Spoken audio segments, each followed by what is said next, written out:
Los 10 gigantes de los agronegocios es un informe de ETC Grupo y Grain que revela la alarmante concentración de poder en este sistema alimentario industrial a nivel mundial. La investigación destaca las graves consecuencias para las comunidades, para el medio ambiente y sobre todo para la soberanía alimentaria, y también insta a tomar acciones urgentes para desmantelar este control corporativo. Es por ello que estamos en comunicación con Mónica Vargas. Ella es integrante de Grain, uno de los grupos de investigación que armó y publicó este informe. Hola Mónica, te saluda Emilia al aire de la tribu. ¿Cómo estás? ¿Qué tal, Emilia? ¿Cómo están? Bien, muy bien. Muchísimas gracias por tu tiempo. Y antes que nada, sí me gustaría conocer un poco en profundidad sobre lo que vienen investigando y sobre todo lo que publicaron en este último informe, donde destacan ya una creciente concentración, ¿no?, de este poder corporativo en el sistema alimentario industrial. ¿Cuáles son, Mónica, lo que vos considerás como principales hallazgos, quizás lo más impactante en esta elaboración de informe, en esta investigación? Pues en este informe hemos trabajado sobre 6 sectores que son como críticos, ¿no?, para los sistemas alimentarios: las semillas comerciales, los pesticidas, los abonos o los fertilizantes sintéticos, la maquinaria agrícola, la farmacéutica animal y la genética animal, ¿no? Uh-huh. Y ahí te diría que en primer lugar lo que hemos visto es cómo se van incrementado y consolidado los oligopolios, ¿no? Y, o sea, un oligopolio lo tienes cuando tienes 4 empresas que están controlando más de 40% del mercado. Y esto lo hemos visto fuerte en el mercado de las semillas, de los pesticidas, de la maquinaria agrícola y de la farmacéutica animal, ¿no? Uh-huh. Diría, por ejemplo, solo 4 empresas, que son Bayer, BASF, Syngenta y Corteva, controlan más de la mitad del mercado de las semillas y los pesticidas, ¿no? Pero realmente las 4, ¿no?, a la vez. Eso es como un primer hallazgo, el tema de los oligopolios, y que realmente son preocupantes porque, claro, eso implica en un poder que te puedes imaginar que es enorme, ¿no? Una concentración de ese poder que hace que puedan presionar a los gobiernos para interrumpir la investigación científica que no les convenga, bloquear normativas, ¿no?, incluso socavar la participación democrática de todas nosotras, ¿no?, en la configuración de los sistemas alimentarios. Entonces, eso es un primer punto que es clave. Luego hemos visto también de forma clave el tema de la inteligencia artificial. Eso me pareció increíble. En diferentes sectores, a través de plataformas digitales, uh-huh, ¿no? Y luego, si quieres, luego lo podemos ir detallando, ¿no? Sí. Esa parte también es clave. Y como también ha avanzado el tema de la edición genética. Entonces, es toda una serie de tecnologías que donde no se aplica el principio de precaución, ¿no?, que pueden tener graves riesgos no solo para el medio ambiente, sino también para nuestra salud, ¿no? La verdad que leyendo el informe, primero y principal está bueno esto de desmontar la idea de que cuando uno piensa en producción o en cadena alimentaria, ¿no?, en producción industrial alimentaria, no es solamente quienes fabrican el producto final, ¿no?, sino poder ir, por ejemplo, hasta las semillas o hasta toda la cuestión vinculada a lo genético. Eso me parece muy interesante del informe. Y me llamó muchísimo la atención este apartado que ustedes dedican a las plataformas digitales, a la inteligencia artificial y a la edición genética. O sea, ¿cuáles son estas tecnologías que, como vos bien decías, profundizan este control de las corporaciones sobre el sistema alimentario y sobre todo qué riesgos tiene esto para nuestra vida cotidiana, ¿no? Claro, te diría que no solo están, o sea, algo que nos esperábamos al comenzar el informe era ver más avances en los transgénicos, claro, ¿no? Por ejemplo, el maíz transgénico de Bayer, hay más variedades, o más variedades de soya también transgénica de BASF, ¿no? Pero claro, además se están aplicando la inteligencia artificial en el propio mejoramiento genético, ¿no? Se están asociando con empresas biotecnológicas para eso. Y Bayer, por ejemplo, dice que usar la inteligencia artificial para analizar los datos genómicos, ¿no?, ha cortado este ciclo que tiene de mejoramiento genético que duraba 5 a 6 años, ahora solo les dura 4 meses, ¿no? Claro. Porque se hace con inteligencia artificial. Entonces, eso, claro, te imaginarás que es bastante preocupante, porque estamos hablando realmente de un ámbito donde todo es como jugar aprendices de brujos, ¿no? Uh-huh. Claro. ¿No? Como muy poca seguridad. Luego también hemos visto cómo esto se está aplicando en la genética del ganado, ¿no? Hay un grupo, realmente es un puñado de empresas a nivel mundial que están controlando la genética animal, ¿no? Tanto para, nosotros hemos trabajado específicamente sobre la industria de los pollos, pero esto también tiene lugar en la acuicultura, en el resto del ganado, ¿no? Y sí que están probando la edición genética sobre todo bajo la forma de CRISPR-Cas9, que es un nombre un poco técnico, pero que es realmente un tipo de edición que va muy en profundidad a nivel genético, ¿no? Y esto lo hacen, por ejemplo, para tener pollos que resisten a la gripe aviar o a otras enfermedades, ¿no? O para modificar genéticamente el sexo de los pollos, ¿no? Te puede interesar tener más una gallina que un pollo, etcétera, ¿no? Entonces, esos son temas que hemos estado viendo que avanzaban. Al lado de esto está todo el tema de las plataformas digitales, ¿no? Esto te lo suelen vender como dentro de programas de agricultura regenerativa, que es algo que vende mucho, que para nosotros es mucho lavado en verde en realidad. Y en esta agricultura regenerativa, que en realidad es algo como un concepto muy vago, entran, por ejemplo, una empresa que vende pesticidas, te va a vender bioinsumos, es decir, que va a manipular genéticamente microorganismos para fabricar productos supuestamente naturales, ¿no? Pero bueno, siguen siendo microorganismos modificados genéticamente, ¿no? Y te los va a vender dentro de un programa de agricultura regenerativa al lado de los otros productos químicos, ¿no? Te los vende como naturales, pero sin comer su otro nicho de mercado, ¿no? Claro. Y eso también va a servir para crear créditos de carbono, ¿no? Entonces, el campesinado se ve como, si quieres, atrapado en estas plataformas digitales, se les impone qué semillas van a usar, qué pesticidas van a usar, ¿no? Y además se van a generar créditos que permiten a las empresas seguir contaminando como gusten, si quieres, ¿no? Porque compran los créditos y ya con eso están, ¿no? Entonces estas son un poco las tendencias que hemos estado viendo en el informe. Y esto es todo a nivel mundial, o sea, no es que se centraron en algunas regiones en particular. Sí, realmente esto es a nivel global. Claro. Ahora, digamos que, claro que hemos ido a ver, por ejemplo, en qué países, te doy un ejemplo, ¿no? Trabajamos, por ejemplo, sobre la genética de los pollos, ¿no? Hay algunos países que son como los principales, los productores mundiales, ¿no? Del pollo de engorde, del pollo para los huevos, etcétera, ¿no?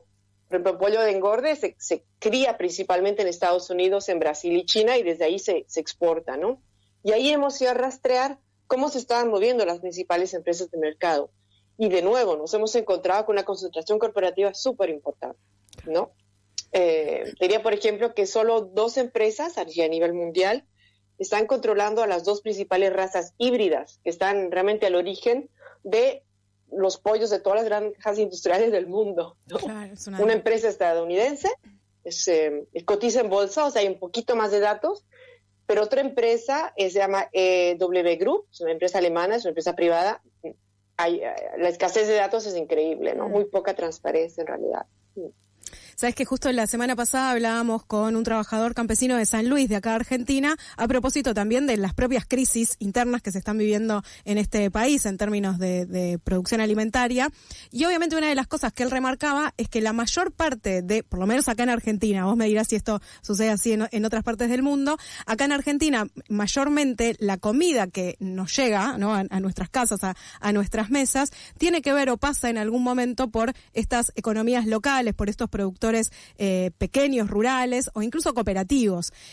Ahí la pregunta tiene que ver en cómo esta gran concentración, estos oligopolios que ustedes vienen destacando en el informe, bueno, tiene consecuencias para estas economías locales, para estas economías cooperativas. Sí, te diría que es todo un sistema, ¿no? Estas cadenas globales de suministro donde realmente se van integrando. Por ejemplo, un tema que hemos trabajado es el tema de los fertilizantes, ¿no? Los abonos. Y claro, ahí el enfoque es también tocar a la pequeña producción, ¿no? Entonces, la mayoría de campesinas, de campesinos, digamos, medios, algunos tirando a pequeños, van a estar dependiendo de los fertilizantes químicos, ¿no? Incluso algunos gobiernos te los dan o los subvencionan, ¿no? Realmente bajo esta idea de que los fertilizantes alimentan al mundo y permiten incrementar la producción, etcétera. Entonces, es un sistema trampa realmente para los pequeños productores. Pero y claro, y cada vez se te empuja más para que no tengas tus propias semillas, no las intercambies, no las guardes, sino también estés comprando las semillas híbridas, ¿no? Que ya no puedes reproducir de año en año y que tienen una patente, ¿no? Pero diría que lo bueno, digamos, todavía, y es algo muy importante a recalcar, porque la agroindustria dice, nosotros estamos alimentando el mundo, ¿no? Y no es así. Diría que la principal fuente de comida de 70% de la población mundial sigue viniendo del pequeño campesinado, de la pesca artesanal, de los pastores, las pastoras, ¿no? De los jardines urbanos, ¿no? Y eso es importante resaltarlo, a ver quién está realmente produciendo la alimentación en el mundo, ¿no? Claro. Eso fue cambiando con el tiempo, ese porcentaje que vos decís, bueno, aproximadamente, ¿no? Como el 70% de la producción alimentaria es de pequeños productores agrícolas o cooperativas, como queramos llamar. ¿Eso fue cambiando a lo largo del tiempo? ¿En algún momento eso fue mayor? Sí, me imagino que sí. Seguramente ha sido mucho mayor, claro, porque toda esta concentración corporativa que estamos hablando son empresas que en los últimos 30, depende del sector, hasta 40 años, se han ido comiendo las unas a las otras para acabar siendo, ¿no? 2, 3, 4, 5, máximo 10, ¿no? Que realmente están controlando la mayoría del mercado, ¿no? Claro. Entonces, claro que es una lucha de cada día, de intentar como proteger a esa producción ¿no? campesina, de pequeña escala, los mercados locales, ¿no? Y lo que viene con ella, es decir, todos los conocimientos campesinos que hay de cara a las semillas, al cuidado del suelo, ¿no? Que realmente además para nosotros son una verdadera respuesta ante la crisis climática, ¿no? Eso hay que protegerlo, cuidarlo, ¿no? Frente al empuje de estas empresas que de verdad los que buscan es eliminarlo, ¿no? Ahí, Mónica, vos mencionabas algo al principio de esta charla vinculado a cómo estas empresas pueden empezar a influir, o ya lo están haciendo, en términos de legislaciones locales, porque son empresas transnacionales, multinacionales, que directamente afectan a legislaciones locales. ¿Cómo, sé que no es un apartado directamente del informe, pero un poco lo trataron en esa publicación, cómo es que empiezan a presionar estas empresas en términos de legislaciones locales e incluso también esto que decías vinculado al cuidado del medio ambiente o a la destrucción de este medio ambiente, ¿no? Uy, eso lo ves en muchísimos sectores. Claro. Está, por ejemplo, todo el ámbito si hablamos de la farmacéutica animal, ¿no? Que es también un sector que hemos trabajado, que tiene que ver con todas las vacunas, ¿no? Todos los, los productos farmacéuticos para la cría del ganado, etcétera. Hay, por ejemplo, un tema clave que tiene que ver con los antibióticos, ¿no? Y si en algunos lugares como la Unión Europea se ha logrado a través de mucha presión tener legislaciones más rigurosas para que no se les ponga tantos antibióticos a los animales, porque finalmente los consumimos nosotros y está muriendo cada vez más gente por la resistencia que hay, ¿no? A los antibióticos, pero que no vienen de ti, vienen de lo que tú estás consumiendo como animal, ¿no? Claro. Entonces, esa es toda una dimensión, por ejemplo, el tema de los antibióticos, pero en términos de la crisis climática, y esto yendo más allá de los sistemas alimentarios, que es el ámbito que trabajamos nosotros, realmente ha habido durante mucho tiempo lo que se podría llamar una ciencia mercenaria que estaba a servicio de las grandes petroleras, ¿no? Para negar que existía una crisis climática, ¿no? Esto es reciente, ¿no? Que podamos hablar ¿no? Por ejemplo, ¿no? Tan libremente de que existe una crisis climática y cómo se resuelve, claro. ¿no? Y eso es debido al poder que tienen, por supuesto. Hay algo que me llamó la atención del informe, que ustedes recuperan un dato de Bayer, de cómo Bayer directamente dejaría de producir glifosato si no obtienen los Estados Unidos una protección judicial contra las demandas, ¿no? Digo, eso también son modos de presionar a gobiernos. Y estamos hablando, en este caso, de Estados Unidos. Ni me quiero imaginar las presiones que puede llegar a haber en otros territorios, ¿no? Otro tipo de países y economías. Sí, exacto. Y luego te diría que está también la dimensión está esa presión sector por sector o ¿no? Ámbito por ámbito, claro. Pero luego también está hasta qué punto los acuerdos de libre comercio, ¿no? Son realmente un terreno que permite que estas empresas puedan pues incrementar sus negocios, ¿no? Por eso tienen tanto interés en que se firmen los acuerdos de libre comercio, ¿no? Claro. Ustedes ahora en Argentina ¿no? Está la preparación de la Unión Europea-Mercosur, ¿no? Y sigue el interés muy fuerte para la agroindustria, ¿no? precisamente porque todo avance de la agricultura industrial le va a convenir, ¿no? Entonces, hay espacios así donde hay un lobby muy específico y hay grupos que hacen un seguimiento de ese tipo de lobbies o de cabildeos, ¿no? Que hacen estas empresas. Por eso yo creo que es tan importante intentar proteger también la ciencia que tiene que ver, la ciencia comprometida, ¿no? La ciencia que, el trabajo de las universidades que no responde a los intereses de las corporaciones, sino más bien a nuestra salud o a la protección del medio ambiente, ¿no? Claro. Y eso es una lucha continua, ¿no? Realmente que hay que hacer, ¿no? Para proteger al conocimiento, ¿no?